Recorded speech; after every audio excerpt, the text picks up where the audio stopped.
Sources say that the NIA, in its probe and from revelations by Overground Workers, has revealed that terrorists were in Baisaran Valley 2 days before the attack. The terrorists first arrived at the valley on the 15th of April. They scouted 3 more areas for the attack other than Baisaran Valley. There was Aru Valley, Amusement Park and Betaab Valley. They were part of the areas scouted by the terrorists. 20 OGWs or Overground Workers have been identified, and 3 satellite phones which were used in the attack have been seized. The NIA team will be visiting Pahalgam to recreate the attack scene.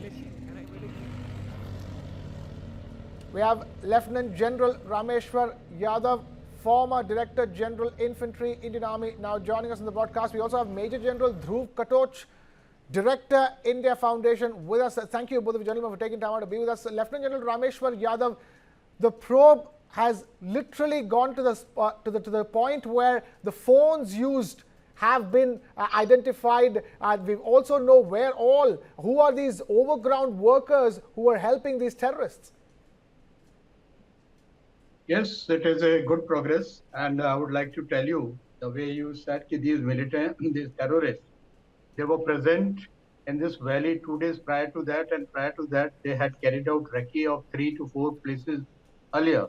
You see, one has to look at any tactical operation, which is a military-like operation in this case.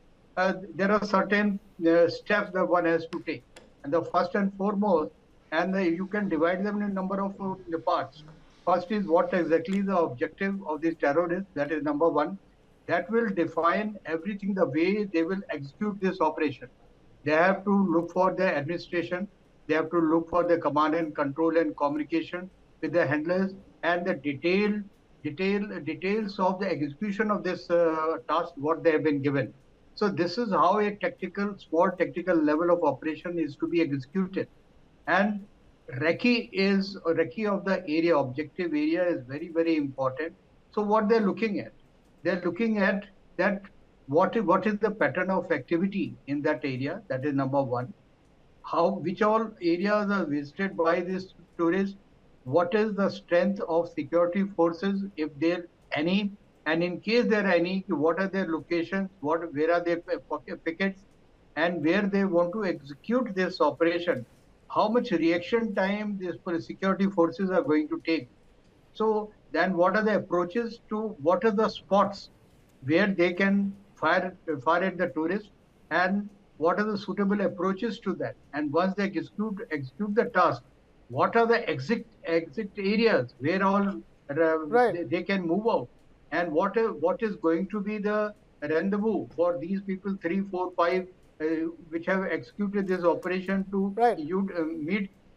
Then what are the arrangements for their caches, for the rations and ammunition? Because it is natural, they are going to hide in the jungles because security forces are going to seek them out. So where do they go from there?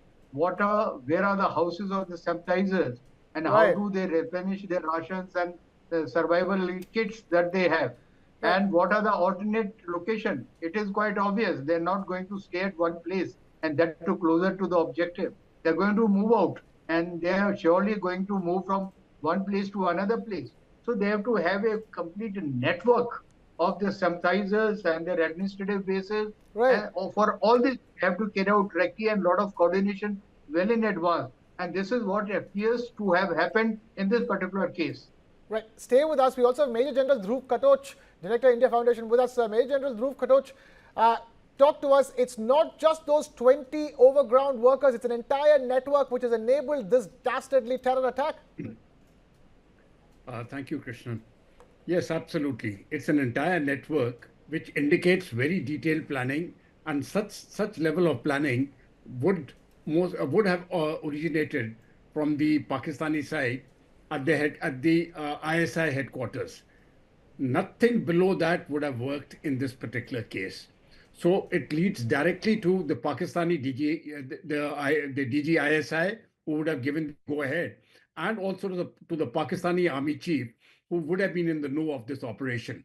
Ultimately, for that execution, the Prime Minister of Pakistan would have been given information, and he would have actually signed on the dotted line, okay, go ahead. From the Indian side, now it is not simply these OGWs as you have very correctly mentioned. I have a feeling that there will be somebody there in a reasonably high position. We may not be able to identify him as of now, but most likely there will be some politician somewhere, a politician of a local politician who is a sympathizer, and there would be other people in. There could be a part of the administration, there could be a businessmen, there could be somebody, but who are giving this sort of a support. At the local level, there will be a reasonably bigger group of overground workers, and I think it is now incumbent on the part of the NIA to get to the bottom of it, but more importantly, to get to the leader, the people who are in the planning phase. Generally, Yadav has already given you the modus operandi as to what they were looking at. Essentially, they were looking at getting in, killing a large number of people, and then getting out. That is the basic. That is the basic thing. You have to get out, Right. and once we uncover the plot and actually pin it down, I don't think Pakistan has got any escape route. That country must be put on the blacklist as far as the FATF is concerned, and of course, India will take retributive action as appropriate. Krishna. Right, stay with us. We're also trying to understand, where this investigation is going. Lieutenant General Rameshwar Yadav, the NIA has been interrogating nearly 200, terrorist sympathizers in the valley, and this is the opportunity to end this network once and for all. Krishna, you see, we have operated, me and General Katosa, we have all operated in these areas. Finding a militant and the person who's actually responsible for it and who has provided assistance, it is like finding a needle in the haystack.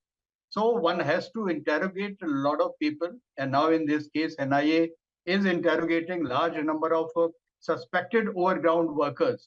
And the modus operandi of all these people are they are always in denial mode. And it is only when we confront one person with another by our inter agencies, some kind of a clue we get, and we catch hold of that clue. From that clue, we get more and more information.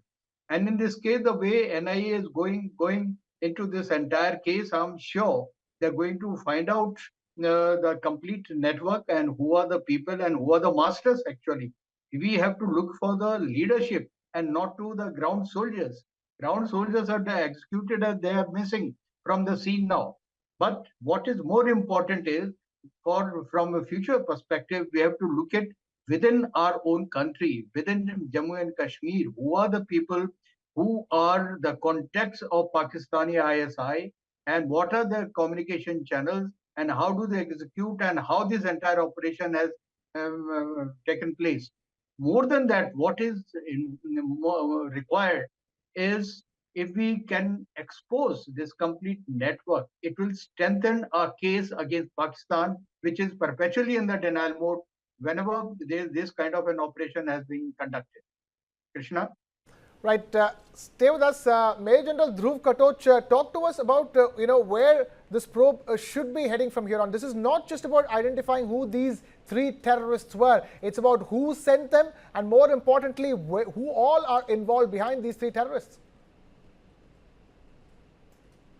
Oh, absolutely. You see, these people are these 3 to 5 terrorists who are now, we are trying to track them down.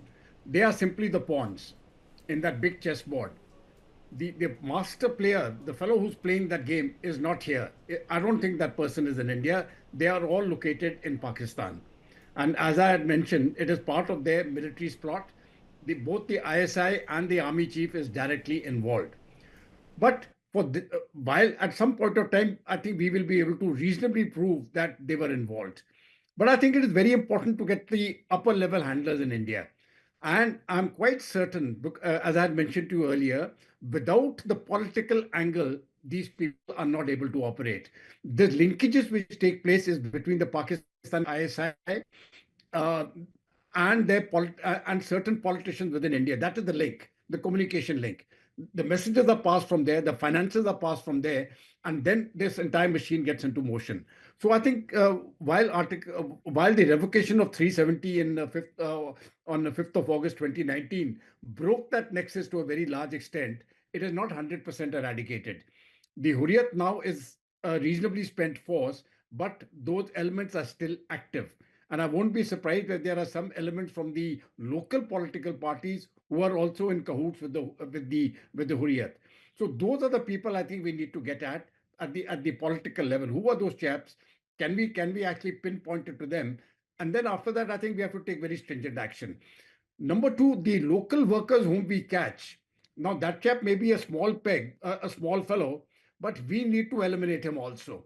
Any person who has given support to these terrorists has to be considered a terrorist and not an overground worker. That means the action against him has to be similar to what we do when we deal with the terrorists, starting with firstly bulldozing the houses, which I think would be a very good idea and which would send the correct message to all other supporters. Don't do it, otherwise this is going to be the consequences. Number two, uh, once we get hold of them, I think it'll be important to ensure that they remain in jail for the rest of their lives. There's absolutely no question of any sort of leniency in this. If we are lenient to these people, rest assured it is going to repeat again and again and again.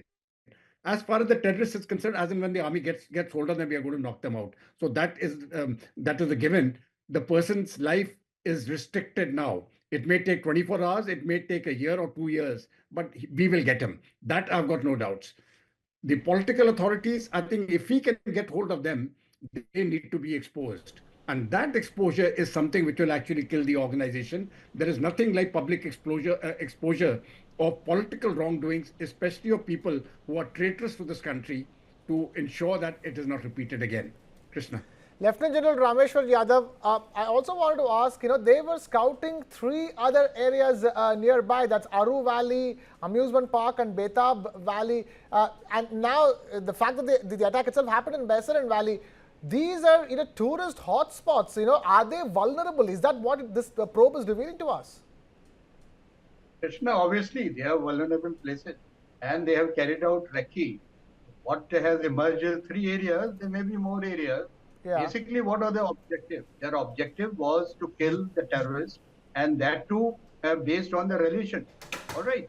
So this can happen anywhere. In Jammu and Kashmir Valley, there are 50, 60 such tourist spots which are very popular. So this action could have been executed anywhere. But what was required by them and more conducive areas where they will find the security forces, the footprints are the minimum, that is number one. The number of tourists are optimal level where they can find suitable people to be knocked off. And third thing is there are the terrain suits the terrorists. Once they've executed this task, they could go and hide inside the jungles and escape from that area.